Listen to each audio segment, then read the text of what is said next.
morning and welcome. Warm welcome to you.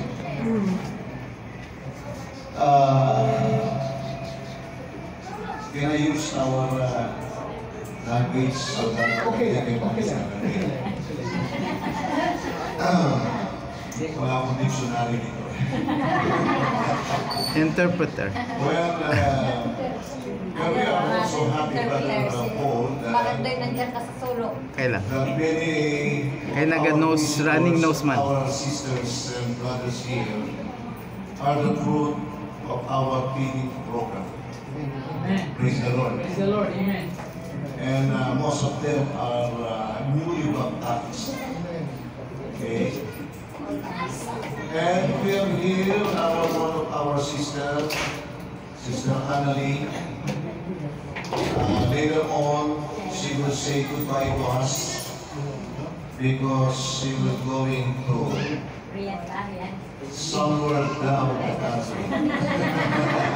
The Middle East. Where is that, Sister Annalie? What place? Riyadh.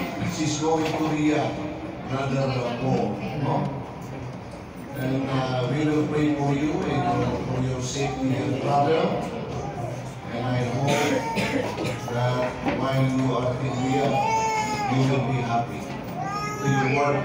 Okay? But don't forget our Lord. Don't forget to pray every day in your life. Even if you have a problem or any kind of sumo, you should remember our Lord. Amen. Magandang umaga sa ating lahat. Mag-isa pa. And of course, first time namin. Ngayon lang na, day off ha? Day off. My body. My body. Okay. This morning, Brother Paul, we have enjoyed baptized. Instead of studying our Sabbath school, so we will have a doctrinal part of this program. During the time of Paul, during Sabbath, if you read the Acts, the book of Acts, chapter 13, verse 14, 15, and 16. They traveled to Perga up to Antiochia, and during Sabbath, they go to synagogue, and they seated in the middle of their brethren. Please read in English version. Chapter 13, verses 14 to 16, the book of Acts. Please. Paul and Barnabas go to Antioch in Pisidia. But when they departed from Perga, they came to Antioch in Pisidia and went into the synagogue on the Sabbath day and sat down. And after the reading of the law and the prophets, the rulers of the synagogue sent unto them, saying, Ye men and brethren, if ye have any word of exhortation for the people, say on. Then Paul stood up and beckoning with his hand said, Men of Israel, and ye that fear God, be prudent. In Tagalog translation, Tagalogin ko, ngunit nagtakbay sila Pablo mula sa Perga at nakarating sa Antiochia ng Pisidia at ng araw ng Sabat, pakinggan mo ito mga kapatid. At sa araw ng Sabat, sila'y pumasok sa sinagoga at umupo. Alam niyo may sinagoga? A small church. No? Verse 15, pagkatapos ng pagbasa ng kasulatan at ng mga propeta, ang mga pinuno sa sinagoga ay nagpapuno sa kanila na sinasabi, mga kapatid, ito na, pakinggan. Mga kapatid, kung meron kayong anumang salitang magpapalakas ng loob ng mga tao ay sabihin ninyo. Ang ganda, no? Ano man ang makapagpapalakas daw ng kalooban natin ay magsalita ninyo. Kaya tumindig si Pablo at pagsikas ng kanyang kamay ay nagsabi, mga lalaking Israelita, takot sa Diyos, makinig kayo. So, we are here. Nandito tayo, mga kapatid. Kung meron kayong gustong i-aral o gustong itanong sa pagkakataong ito ay samantalahin na natin.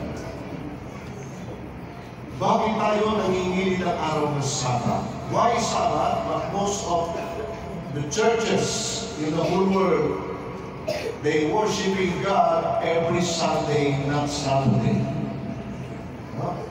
Instead of Saturday, they worship Sunday. What's the problem?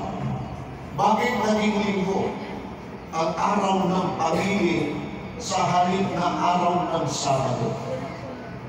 One time, I spoke one woman, a member of my church. Isang araw, pinakausap ako isang babae.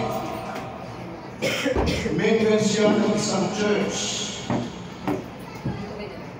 Pentecostal. She's a member of Pentecostal church.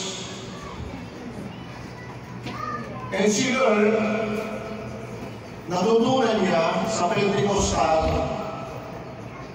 they are the true church. No comment. No comment. I'm not against. Kasi yun ang kanilang paniniwala. Ang sabi niya, you must be born again in order to be saved. And that's good. I agree. Kailangan daw tayo ay maging born again para tayo maligtas. And I spoke one of religion, kilala natin at ako ay pumasok din. Kausap ko na si kanina. Naging level din, pumasok din ako ng Iglesia ni Cristo. Dito po sa Commonwealth. And then, sa maniniwala, kami lang ang maliligtas. Walang iba. If you not become a member of the Church of Christ, you will not be saved. Isa yun sa pakinggan namin. No? And then, doon sa isang Pentecostal din, sabi nila, if you're not going to be member of the Pentecostal church, you will not be saved. Mga kapatid, I have a simple answer to them. Simple lang po ang aking sagot. Ang sabi ko, wala sa mga religion ngayon ang totoo nasa kanila ang kaligtasan. Wala sa kanila ang salvation. Alam niyo na kanino ang salvation? Yes, of course, we believe that salvation is coming from Christ. Meron ang isa. Let us read the book of John, chapter 4, verse 22. Please, read to us. John, chapter 4, verse 22. It says here, na kanino ang salvation. Please read. I'm reading the King James Version. Ye worship, ye know not who. Ye know what we worship, for salvation is of the Jews. Where's the salvation? Nasa mga Hudyo. Ang sabi, sinasamba ninyo ang hindi ninyo nalalaman. Meron palang mga tao sumasamba pero hindi na naiintindihan kung ano yung kanilang sinasamba. Pero sabi ni Christ, nalalaman namin ang sinasamba namin. Alam namin kung sino sinasamba namin. Sapagkat ang kaligtasan ay nanggagaling kanino? Sa mga Hudyo. Sister Joy, Sister Abela, Sister Gina, ang kaligtasan nanggagaling came from where? From the Jews.